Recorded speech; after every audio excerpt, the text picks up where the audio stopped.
Hello and welcome to another edition of the Match Preview Show here on my channel. Next up for Birmingham is Wrexham. I'm delighted to be joined by Nathan Salt, someone that I've spoke to before. Nathan, we were just speaking before we hit record that our chats have featured before on Birmingham documentaries, so you never know, this one may feature on one as well. But talking about both teams going into this game, I suppose with Birmingham we've had a real slump in form, but with Wrexham the whole season it's been very good, but just that last result was one that may raise a few questions.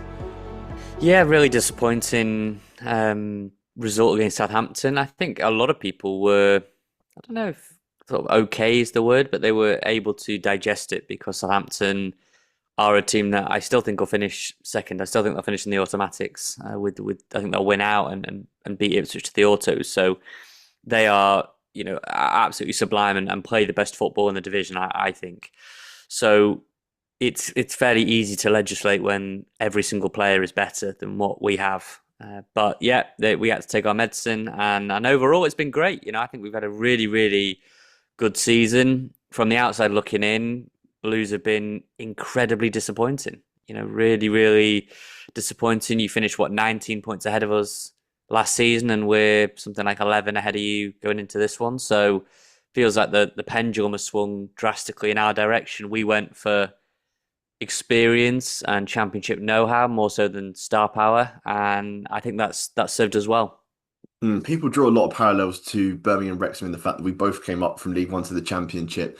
Both had big investment, but as you said there, Wrexham seems to have spent that money better, on players that are more equipped to handle Championship football. And I suppose what we've had is that we've had the window in January where we brought in a lot of players that are not familiar with the Championship, trying to get them up to speed mid-season. And I feel like our form's failed because of it, because of Chris Davis trying to find the right formula. So just elaborate more on what you mean about sort of Wrexham bringing in more experienced players in the Championship and how that's fared you for the season.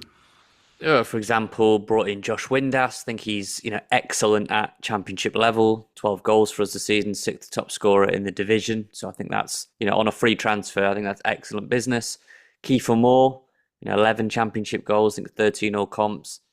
A very, very experienced campaigner at championship level, would start, I think, for almost all the championship teams. Very, very experienced. Ben Sheaf, Matty James, plenty of second division experience.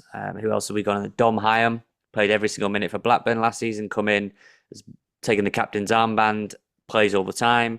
Callum Doyle's had multiple loan spells in the championship. It's a really good young defender for the level, and I just feel like we maybe didn't go for players that are individually the best in their position, but they know what this division is about and they know how to grind out wins and get points on the board. And we wanted a playoff push, and we've delivered that, even if we just about fall short. It's been an amazing season, and it will be our highest ever finish in our club history. So it's difficult to pick too many holes in Wrexham's campaign.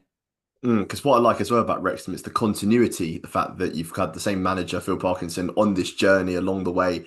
And also you've got some players that have played a lot of minutes for Wrexham this season that have remained in the team that were there sort of in the League Two, League One days, and also non-league as well, with the likes of Max Cleworth, Okonkwo, and also Dobson as well, players that have sort of rised up the leagues with Wrexham, because a lot of Birmingham fans are saying that we got maybe rid of too many players from that League One title season, and we've brought in players that perhaps don't fit the Birmingham style or are not, I suppose, aware of what the Birmingham fans think about the team and how they want them to perform on the pitch. So with Wrexham and the money that you spent, but also the players that you've kept as well, can't really have done much better, can you? Yeah, so you think Max was with us before the takeover, so has come up right the way through non-league. Ryan Barnett's still there. He doesn't play these days, but was there with us from non-league, still in and around the group. Arthur Okonkwo from League Two. Think of Dobson, think of Ollie Rathbone, players we had in League One that were pivotal in League One. Sam Smith, again, had a really good second half of the campaign. But, we did make 13 signings. We did overhaul our squad. It was while I was over in Australia and the team were there for pre-season that I think they realised that the League One team was not going to be able to compete. And I feel like that's what people thought with Birmingham, that actually their League One squad is so good that, they're no doubt going to be in the autos, or they're almost certainly going to be in the playoffs. And so that brought a great deal of expectation. You maybe sign some players that everyone thinks, Tommy Doyle in there, I thought was set to be the best midfielder in the division, and doesn't seem like Davis has figured out how to use him. And no doubt he'll go back to Wolves and be a really, really top player next season in the Championship. I don't doubt.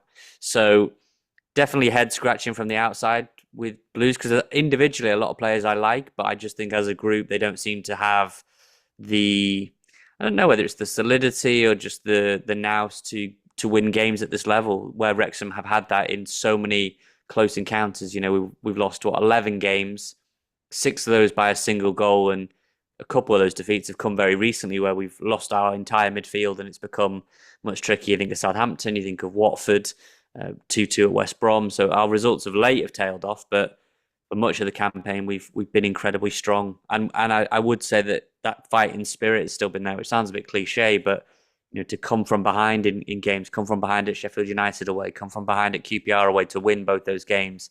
There are other examples also. And that spirit and sort of desire can take you a long way. We've seen it over all the years. So that's definitely been a key factor for us as well.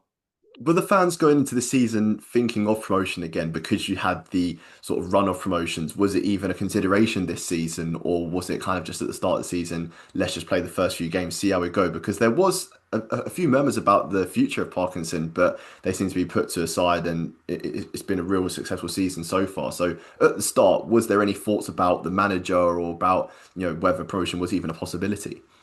I think before the season began, a lot of people were just quite content to survive and stay up because we had such an overhaul. I was more of the mind that I was looking for a top 10 finish, given the money we spent. You know, you don't bring in Josh Windass, Kiefer Moore, Nathan Broadhead, Ben Sheaf to finish 21st or 20th, right? So in my mind, a top 10 finish would have been a good building block to go into next season, and anything above that, I felt like would have been a bonus. Obviously, you get some of the really, really optimistic supporters that say there's no reason why we can't ride the gravy train again up to the Premier League, but it's really difficult. You know, I expected Southampton to be good. I expected Ipswich to be good. I expected Sheffield United to be better. All those teams that benefit from the parachute money are very difficult to knock off, and you have to be almost perfect in your squad building. So first few games, yeah, very, very tricky. You know, we lose at home to West Brom. We get schooled there with that agonising opening day defeat to Southampton. The very last kick of the game, basically, from Jack Stevens. And then there's other ones. QPR at home, we lose 3-1. That's really disappointing. We're 2-0 up to Sheffield Wednesday. We draw that 2-2 at the racecourse. So it was really tough to start. And then, yeah, there was that sort of nonsense report about the ownership were considering Parkinson's future. Yeah, it couldn't have been further from the truth. They always believed that it would come good. Like I say, we signed 13 players. That's an entire new 11 basically. And yeah, once we gelled, once we were able to figure things out, we've been on an incredible run. Hence why we've only just dropped out of the playoffs. So I think Parky will get next season again, and it'll be only after that, after two goes at this level, that they then might start to look. But as Rob and Ryan said in their own interview, in their mind he has the job for life. So maybe the onus will be on to whenever he gets bored, less so the owners. What have you thought about the previous fixtures between Birmingham and Wrexham? Because this one again has been selected for Sky Sports coverage, and there seems to be at these games a very good atmosphere, a lot of build up, and a lot of action to watch as well. Yeah, there's always a great deal of hoopla. You know, for someone who works in the media, I don't mind it so much. I'm not going to begrudge the media loving because there's so many ingredients to it that make it intriguing, right? And it's rivalry or newfound competitive rivalry between two teams that have got some famous faces off the pitch, and it's an easy sell to broadcasters. And then you get those that tune in because they don't like the build up and the coverage. So it's a win-win. You kind of rage bait people also. I really did feel like earlier this season we should have beat Birmingham, particularly the first half. I thought we were so dominant in the first half, didn't take our chances.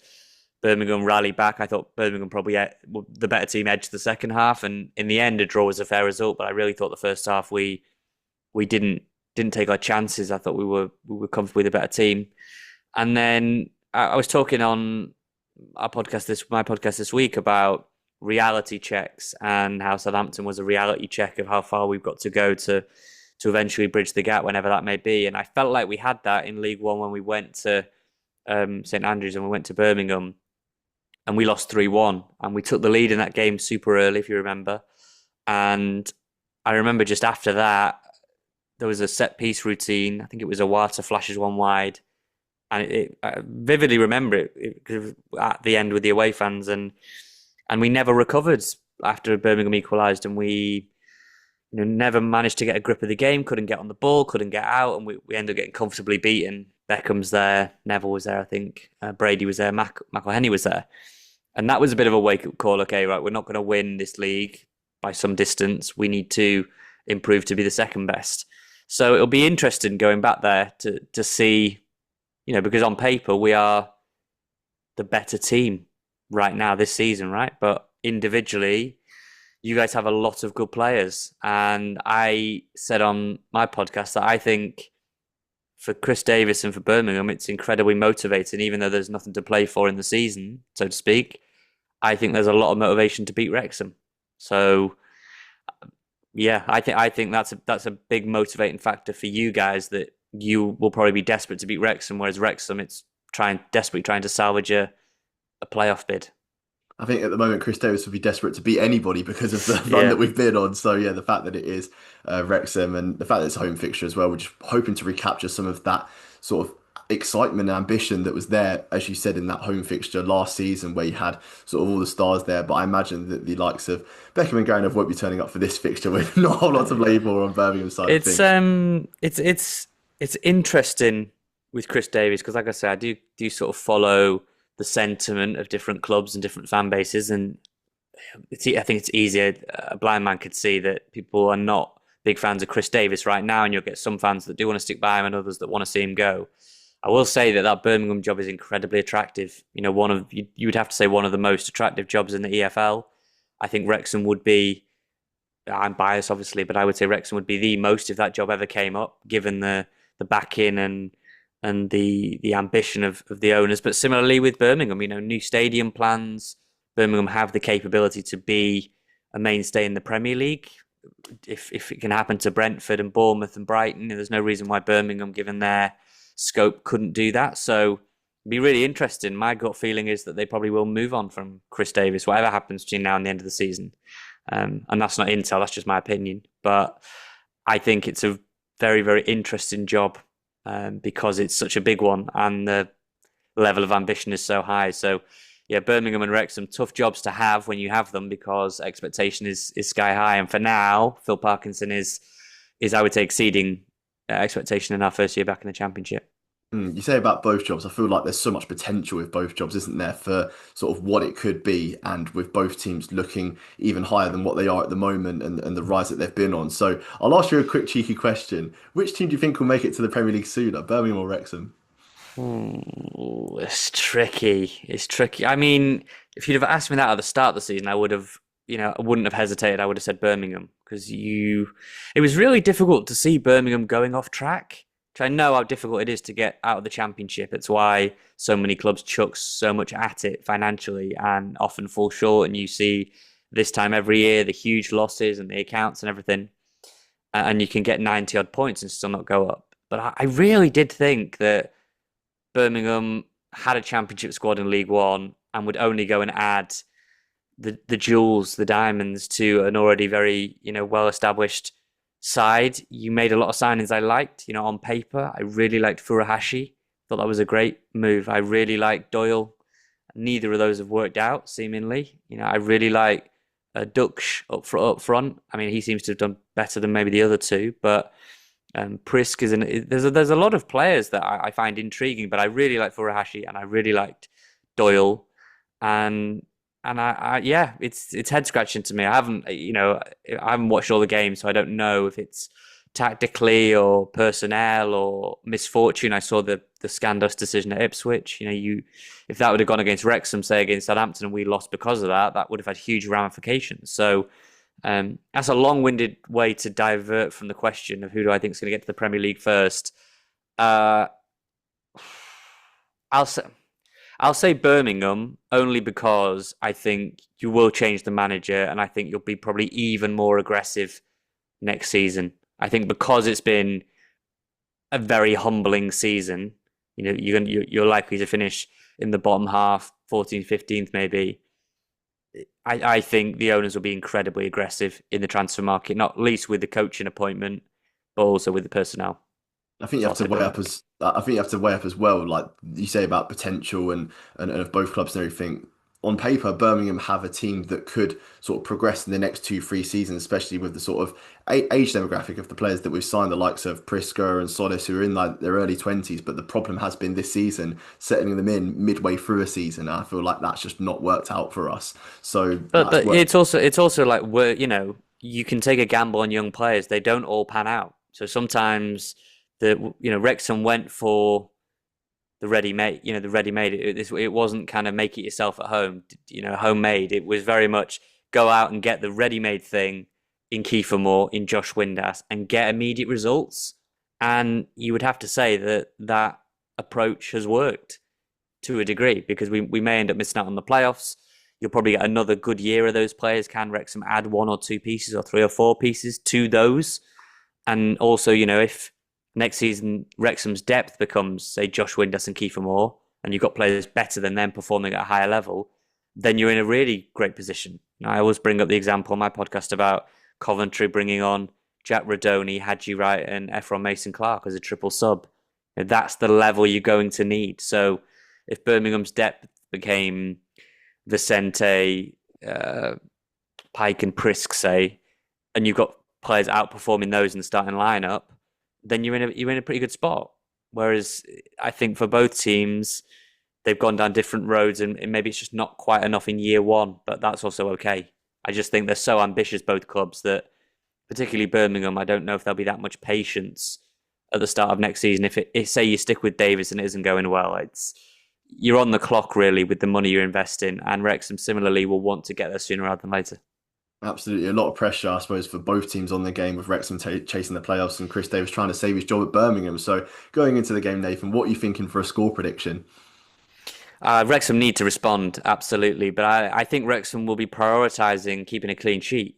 Since the past 6 games, I think Wrexham have conceded the most of any team in the entire division, more than say a Wednesday or more than a Leicester. So 13 goals, the worst of any side. And I was in the press conference after Southampton, and Phil Parkinson said, "Look, when we go to Birmingham, we've got to go back to basics."